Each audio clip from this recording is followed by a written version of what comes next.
എല്ലാവർക്കും നമസ്കാരം. ഇന്ന് നമ്മൾ തയ്യാറാക്കിയെടുത്തിട്ടുള്ള ഒരു നാടൻ ചമ്മന്തിപ്പൊടിയാണ് പരിചയപ്പെടുത്തുന്നത്. കേടുകൂടാതെ കുറച്ചുനാൾ സൂക്ഷിച്ചു വെച്ച് ഉപയോഗിക്കാൻ പറ്റുന്നതാണ് ഈ ചമ്മന്തിപ്പൊടി. അടുത്തായി നമുക്ക് ഇത് തയ്യാറാക്കിയെടുത്തിട്ടുള്ള രീതി എങ്ങനെയാണെന്നൊന്ന് കണ്ടു നോക്കാം. ഇന്നത്തെ നമ്മുടെ ചമ്മന്തിപ്പൊടി തയ്യാറാക്കുവാൻ വേണ്ടി വലിയൊരു തേങ്ങയുടെ തേങ്ങാപ്പീര 2.5 കപ്പ് തേങ്ങാപ്പീരയാണ് എടുത്തിട്ടുള്ളത്. അതിൻ്റെ ചേരുവകളാണ് പറയുന്നത്. നമ്മുടെ ഉരുളി ചെറുതായിട്ടൊന്ന് ചൂടായിട്ടുണ്ട്. അതിൽ നമുക്ക് ലേശം വെളിച്ചെണ്ണ ഒന്ന് ഒഴിച്ചു കൊടുക്കാം. ഒരു 1/2 ടീസ്പൂൺ വെളിച്ചെണ്ണ ഒന്ന് ഒഴിച്ചു കൊടുക്കാം. ആദ്യമായി നമുക്ക് 1 ടേബിൾ സ്പൂൺ വെളുത്തുള്ളി കട്ട് ചെയ്തതും 1 ടേബിൾ സ്പൂൺ ഇഞ്ചി കട്ട് ചെയ്തതും ഇട്ട് കൊടുത്ത് ചെറുതായിട്ടൊരു 2-3 മിനിറ്റ് ഒന്ന് വഴറ്റിയെടുക്കാം. ഇഞ്ചിയും വെളുത്തുള്ളിയും അല്പം വലുതായിട്ട് കട്ട് ചെയ്തതാണ്. തേങ്ങ വറുത്ത് കിട്ടുന്ന സമയത്തിലും അല്പം വേവ് കൂടുതൽ ഇഞ്ചിക്കും വെളുത്തുള്ളിക്കും ആവശ്യമുള്ളത് കൊണ്ടാണ് ആദ്യം നമ്മളിത് സെപ്പറേറ്റ് ഇട്ടൊന്ന് വഴറ്റിയെടുക്കുന്നത്. ഇത് ചെറുതായിട്ടൊന്ന് വഴന്ന് കിട്ടിയിട്ടുണ്ട്. അടുത്തായി നമുക്ക് ഒരു 15 വറ്റൽമുളക് എടുത്തിട്ടുണ്ട്. അതൊന്ന് ഇട്ട് കൊടുക്കാം.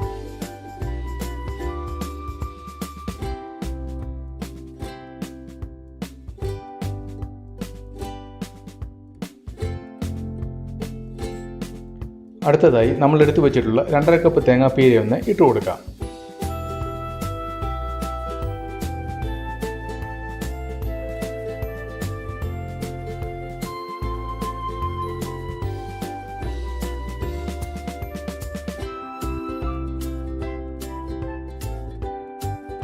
തേങ്ങാപ്പീര വറക്കുവാൻ ഇടുന്നതിന് മുമ്പ് അതിലുള്ള വലിയ പീസുകൾ മാറ്റിയതിന് ശേഷമാണ് ഞാൻ ഇട്ടിട്ടുള്ളത്.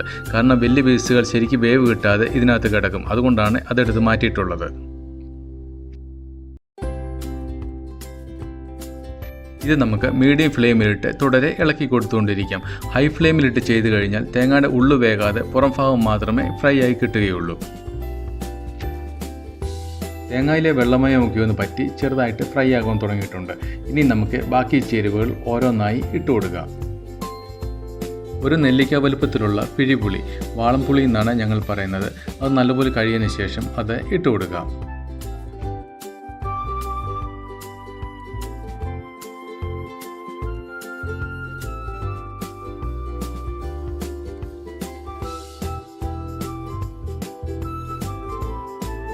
അതിനുശേഷം 1.5 ടീസ്പൂൺ കുരുമുളക് എടുത്തിട്ടുണ്ട്.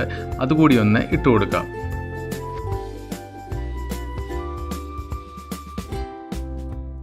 അടുത്തതായി 1 ടീസ്പൂൺ മല്ലി നമുക്ക് ഇട്ട് കൊടുക്കാം. മല്ലിയുടെ ടേസ്റ്റ് കൂടി നിൽക്കുവാൻ പാടില്ല. അതുകൊണ്ട് തീരെ കുറച്ച് മല്ലി മാത്രമേ ചമ്മന്തിപ്പൊടിക്ക് ഉപയോഗിക്കാവൂ.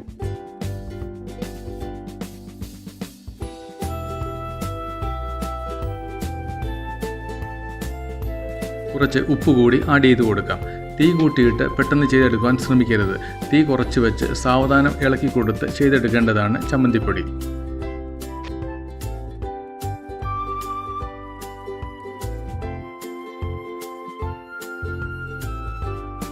അടുത്തതായി കുറച്ച് കറിവേപ്പില നമുക്ക് ഇട്ട് കൊടുക്കാം.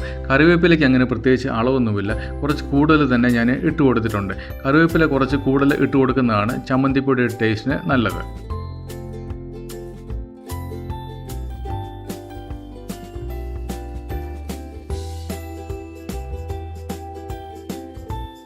അടുത്തതായി നമുക്ക് ഒരു 1/4 ടീസ്പൂൺ ഉലുവാപ്പൊടി ഇട്ട് കൊടുക്കാം.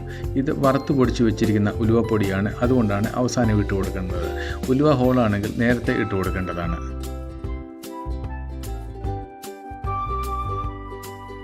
അതിനുശേഷം 1/2 ടീസ്പൂൺ കായപ്പൊടി കൂടി നമുക്ക് ഇട്ട് കൊടുക്കാം. ഉപ്പ് കുറവാണെന്ന് തോന്നിയതുകൊണ്ട് കുറച്ച് ഉപ്പ് കൂടി ഇട്ട് കൊടുക്കുന്നു.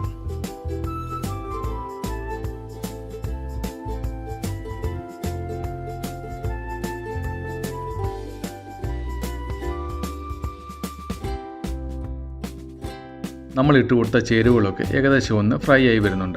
ഇപ്പോൾ നമ്മുടെ കറിവേപ്പിലയുടെയും കായത്തിൻ്റെയൊക്കെ നല്ലൊരു സ്മെല്ല് അറിയാൻ പറ്റുന്നുണ്ട്. നമ്മുടെ ഈ കൂട്ടുകളെല്ലാം ചമ്മന്തിപ്പൊടിയുടെ പാകത്തിന് വറുത്ത് കിട്ടിയിട്ടുണ്ട്. ഇനി നമുക്ക് തീ ഓഫ് ചെയ്ത് ഉരുളിയിൽ നിന്ന് വേറൊരു പാത്രത്തിലോട്ട് മാറ്റി വെച്ച് തണുത്തതിന് ശേഷം നമുക്ക് പൊടിച്ചെടുക്കാം. ചമ്മന്തിപ്പൊടിയുടെ ചേരുവകൾ വറുത്തതിന് ശേഷം തണുക്കുവാൻ വേണ്ടി ഒരു പാത്രത്തിൽ മാറ്റി വെച്ചിട്ടുണ്ട്. നമ്മളിത് പൊടിക്കുമ്പോൾ ശ്രദ്ധിക്കേണ്ടത് തേങ്ങ നമുക്ക് അധികം പൊടിക്കേണ്ട കാര്യമില്ല. എന്നാൽ നമുക്ക് മുളക് പൊടിഞ്ഞ് കിട്ടുകയും വേണം. അതുകൊണ്ട് നമ്മൾ ഇട്ട് കൊടുത്തിരുന്ന 15 വറ്റൽമുളക് എടുത്തതിന് ശേഷം ആദ്യം നമ്മളത് മിക്സഡ് ജാറിൽ ഒന്ന് പൊടിച്ചതിന് ശേഷമാണ് ബാക്കിയുള്ള ചേരുവകളെല്ലാം ഇട്ട് പൊടിക്കുന്നത്. വറ്റൽമുളക് സെപ്പറേറ്റ് ഒന്ന് പൊടിച്ചെടുത്തിട്ടുണ്ട്. നമ്മുടെ ഈ ചേരുവകളെല്ലാം മിക്സിയിലിട്ട് മിക്സി ഓണാക്കി ഒന്ന് കറക്കിയതിന് ശേഷം പെട്ടെന്ന് തന്നെ ഓഫാക്കുക. മിക്സി എന്നിട്ട് തുറന്നു നോക്കി രണ്ടാമത് ഇതുപോലെ തന്നെ ചെയ്ത് തുറന്നു നോക്കിയതിന് ശേഷം പിന്നെ ആവശ്യമുണ്ടെങ്കിൽ മൂന്നാമത് ഒന്നുകൂടി കറക്കിയെടുത്തതിന് ശേഷം നിർത്തുക. ഇത്രയും കൊണ്ട് നമ്മുടെ ചമ്മന്തിപ്പൊടി റെഡിയായി കിട്ടും.